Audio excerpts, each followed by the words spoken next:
Soni live पे बहुत ही बेहतरीन शो आ रहा है जिसका ट्रेलर देखकर लोगों को बहुत ज़्यादा पसंद आया एंड लोगों को इस शो से बहुत ज़्यादा उम्मीदें हैं।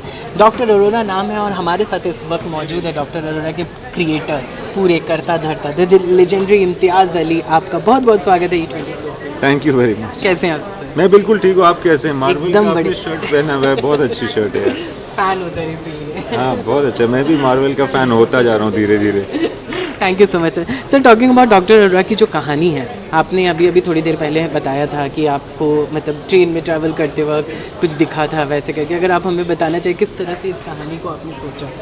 एक्चुअली मुझे बहुत सारे सवाल खड़े होते थे मेरे दिमाग के अंदर जब मैं ट्रेन्स में ट्रैवल करता था और इन एडवर्टाइजमेंट देखता था। दीवारों में लिखा होता है, हाथ से लिखा होता है, जैसे ठीक इस तरह से जैसे यहाँ लिखा हुआ है हाँ। कि फ़लाने डॉक्टर, और ये सारे रोग जो हैं ये नियमित रूप से सॉल्व कर सकते हैं। और उन जब रोगों का नाम मैं देखता था तो और भी मुझे जिज्ञासा होती थी कि स्वप्न दोष या शीघ्र पतन, इस तरह के बांझपना।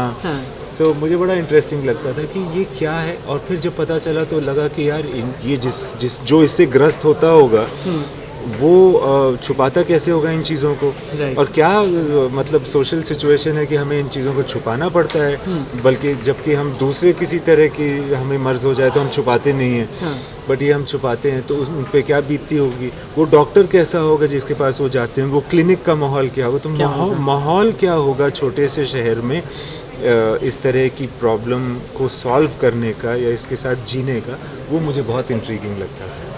तो मैंने सोचा कि उसको एक इंट्रीगिंग, क्वर्की और फनी तरीके से एक सीरियस टॉपिक को डील किया जाए। राइट।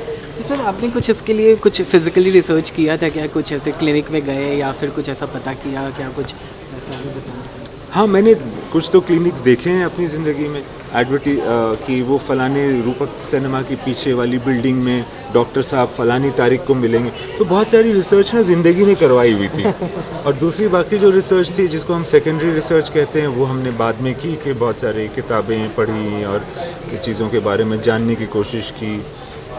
आजकल तो इंटरनेट में बहुत सारी चीज़ें मिल ही जाती हैं, तो वो रिसर्च भी हुई। डॉक्टर अरोड़ा की बात की जाए तो कुमुद को जब आपने कास्ट किया, क्या आप पहली चॉइस वही थे या फिर कोई और भी था ऐसा कुछ? मेरी पहली और आखिरी चॉइस एक्चुअली कुमुद मिश्रा ही थे, और मैं बहुत शुक्रगुजार हूँ कुमुद का कि उसने ये रोल किया, बिकॉज अगर वो नहीं करते तो मुझे समझ में नहीं आ रहा था मैं किसको कास्ट करूँ। गाने, अगर इम्तियाज़ अली की बात की जाए तो गाने बहुत ज़्यादा स्पेशल हो जाते हैं उनकी फ़िल्मों में और उनके शोज़ में।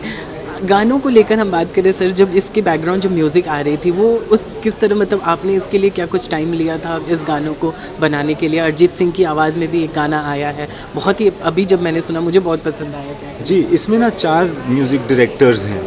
एक तो जो मैं ज़रूर जानता हूँ कि लोगों को बहुत पसंद आएगा, जिनका काम वो है आनंद और अजय, जिन्होंने बैकग्राउंड म्यूज़िक किया है। वो एक अलग ग्रुप है और हमने बहुत इन्जॉय किया बैकग्राउंड म्यूज़िक के प्रोसेस को। और आनंद और अजय दोनों ने बहुत ही अच्छे से, समझदारी से, प्यार से ये काम किया है। फिर एक ईशान छाबड़ा हैं जिन्होंने टाइटल म्यूज़िक बनाया है, जिसका मैं मतलब मुझे बहुत इंटरेस्टिंग और बहुत अच्छा लगता है वो टाइटल म्यूज़िक। उसके अलावा नीलाद्री कुमार हैं जो इतने बड़े विख्यात उस्ताद हैं, और उन्होंने 2 गाने बनाए हैं जो आपने सुने आज जी। और फिर सनी है, सनी ने 2 गाने बनाए हैं जो ख़ास, जो टिपिकली 70s और 90s को की म्यूज़िक को रिफ्लेक्ट करता है। मुझे बहुत मज़ा आता है म्यूज़िक के साथ काम करने में। मुझे बहुत मज़ा आता है अपनी फ़िल्मों में म्यूज़िक डालने के प्रोसेस में, क्योंकि जब आप म्यूज़िक के साथ शूट करते हैं, जब आप म्यूज़िक रूम में होते हैं, तो एक बहुत ही अच्छी फीलिंग और बहुत ही इंस्पायरिंग फीलिंग होती है। तो मैं हमेशा एंजॉय करता हूँ, मैं चाहता हूँ ज़्यादा से ज़्यादा म्यूज़िक हो मेरी पिक्चरों में या मेरे शोज़ में। सर फिल्मों की बात की जाए तो आपने जब इसे बनाया तो क्या आपने ऐसा सोचा था कि इसे फिल्मों की तरह उतारे या फिर एज अ सीरीज़ आपको ये बताया? मैंने बहुत कोशिश की थी बहुत पहले, कई सालों से, कि इस पे कोई फ़िल्म बने, बट कभी भी ना वो मैं उस ड्यूरेशन में इस कहानी को फिट नहीं कर पाया था। मुझे मालूम था कि ये फ़िल्म की कहानी नहीं है, it's not suited to be a film. And I am very happy that अब डिजिटल रेवोल्यूशन के बाद इस तरह से शोज़ बन रहे हैं जब आप इस तरह की लॉन्गर ड्यूरेशन, लॉन्गर फॉर्मेट की कहानी भी कह सकते हो।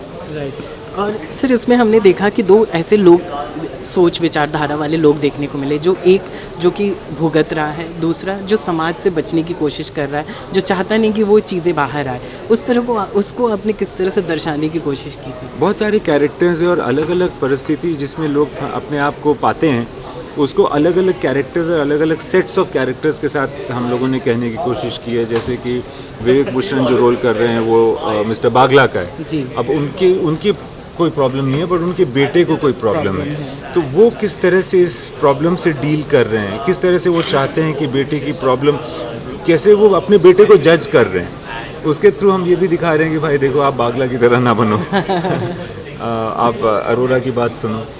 तो वो भी है। और मतलब कि जिस तरह से लोगों को कॉन्फिडेंस का ही इशू हो जाता है, आधी मर्ज तो वो है होता है। तो इसमें भी कुछ कैरेक्टर्स के थ्रू हम इस बात को भी कहने की कोशिश कर रहे हैं।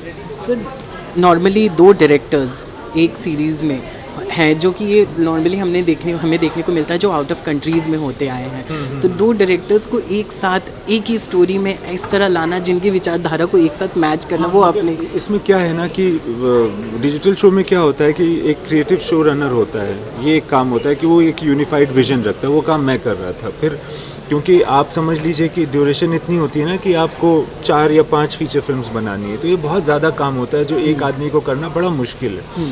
तो उस तरह से 2 डायरेक्टर्स होते हैं जो उसी विजन का पार्ट होते हैं। इसीलिए हम जिस तरह से एक्टर्स के साथ वर्कशॉप करते हैं, उसके पहले हम डायरेक्टर्स के साथ भी उसी तरह से रीडिंग और वर्कशॉप वगैरह करते हैं।